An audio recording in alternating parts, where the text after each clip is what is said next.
కుటుంబ సభ్యులతో కలిసి బాసర సరస్వతి అమ్మవారిని దర్శించుకోవడం సంతోషంగా ఉందని మంత్రి శ్రీధర్బాబు అన్నారు.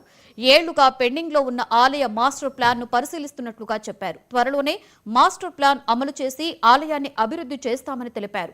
ఆలయ అభివృద్ధికి ప్రభుత్వం పూర్తి నిబద్ధతతో ఉందని పేర్కొన్నారు.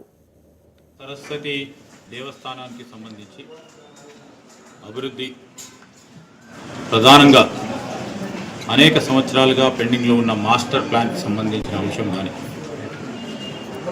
రాబోయే కాలంలో దేవస్థానానికి సంబంధించిన ఇక్కడున్న ఆలయానికి సంబంధించిన పెద్దలు బ్రాహ్మణోత్తములు మరి చెప్పినట్టుగా ఆలయాన్ని తీర్చిదిద్దే ఓ కార్యాచరణ తీసుకుంటామని ఆ ప్రయత్నంలోనే మా దేవాదాయ శాఖకు సంబంధించిన మొత్తం యావత్ విభాగం కానీ మంత్రి గారి అధ్యయనంలో దానికి తోడు ఈరోజు ఇక్కడ ఒక ప్రధానంగా ఈ జ్ఞాన సరస్వతి ఆలయం ఉండటం, ఆ రోజు మా ప్రభుత్వంలో ఇక్కడ సరస్వతి ఆలయం ఉంది, చదువుల తల్లి నిలయం కనుక ఒక IIITని ఇక్కడ స్థాపించడం, దాంతోపాటు ఇది ఒక ప్రధానమైన సరస్వతి నిలయంగా మొత్తం యావత్ రాష్ట్రం కూడా సరస్వతి నిలయంగా నిలపాలని